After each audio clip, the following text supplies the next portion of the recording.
Peyton is the guy going forward on the 6-year deal as Broncos general manager. Katie? So what can you tell us, John? What does this mean for the Broncos, and what do you know about Peyton? It's going to mean a lot for the Denver Broncos. You know, John Elway stepped out as general manager on January 4th and stayed with the team as president of football operations. But the Broncos, I think, needed to get outside of the organization and bring in some fresh eyes. What's it going to take for our hockey team to stay alive? Yeah, Lindsay, hard to believe what was shaping up as a storybook Stanley Cup season could suddenly, shockingly, come to an end tonight for the Colorado Avalanche. John, I think we all can agree this is well-deserved. Yeah, absolutely, guys. Simply put, Joker put together one of the best statistical seasons in NBA history, and he's everything you want your best player to be. Richie and I talked about with Nick yesterday. I mean, tickets are, $25-50 for tonight. What's the key and the challenge in ensuring that the USL stays around as a viable league for 10, 20, 30 years to come? Yeah, it's a fair question. That was back in, 2004 in the Athens game. So what does it mean for you to sort of be talked about as having a chance to win that gold medal, and what kind of expectation is it for you? Of course, it's a big expectation.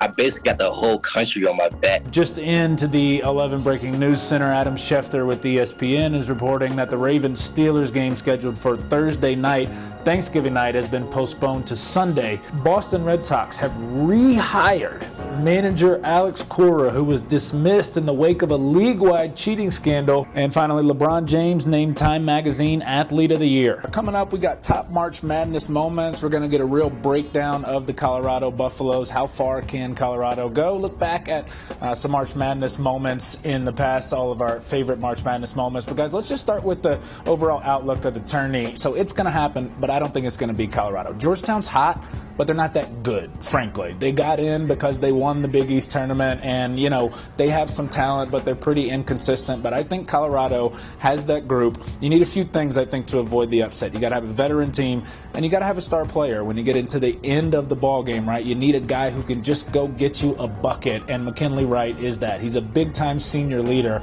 I think Colorado's primed to get out of that first round. Jump in here real quick if you're just joining us. This is Broncos president of football operations, now only John Elway, announcing he's stepping down as general manager, will remain with the team as the president of football operations. Broncos going to hire a new general manager who will work closely with Coach Vic Fangio in making all of the personnel decisions, including what's coming in the NFL draft. Elway has said Fangio himself will play a major role in terms of who the Broncos hire for general manager. Now, we're going to keep playing with this. We'll go back. You guys got any NFL questions, Broncos questions? I'm going to hang out here for a while. If you guys want to jump in the comments, we can certainly talk there. I'll come back a little bit when John Elway gets done. But that's what's happening right now. Again, Broncos in this playoffs for 5 seasons in a row after a great start to John Elway's tenure as general manager. So he's announcing today that he's stepping down as GM. The big news today concerning coronavirus and the basketball world at the college level, the NCAA has announced it will hold the 2021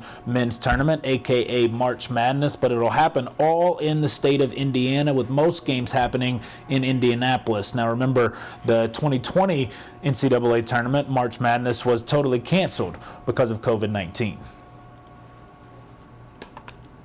And yesterday was the final NFL game of the season for most, unless, like me, you're a Saints fan and your team's going to the playoffs. Certainly not the case for the Broncos, but honestly, the NFL got every single game in this season. Every game that was scheduled was played, which is remarkable, and we didn't even know the NFL season was going to happen after all the testing, all of the injuries, all of the empty stadiums. It was a weird season, but a good one in a lot of ways. Yesterday, the Broncos reaching the finish line.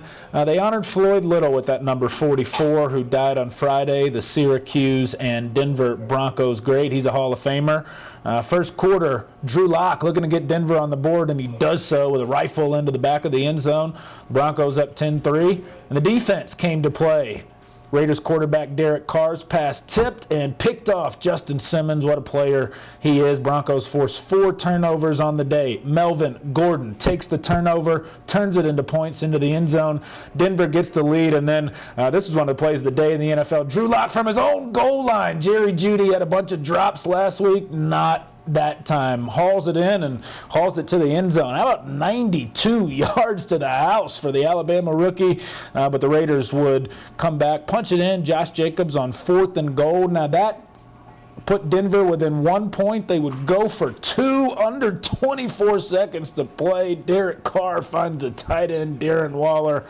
Can you believe it? Denver loses at the last second again. The Raiders with a 2-point conversion to win it. A desperation 62-yard field goal from Brandon McManus was blocked late, and that was the ball game. Well, the Nuggets made the playoffs last year and nearly got to the NBA Finals. They took on the T-Wolves on Sunday, and they blew it out in the fourth quarter. Here's Nikola Jokic.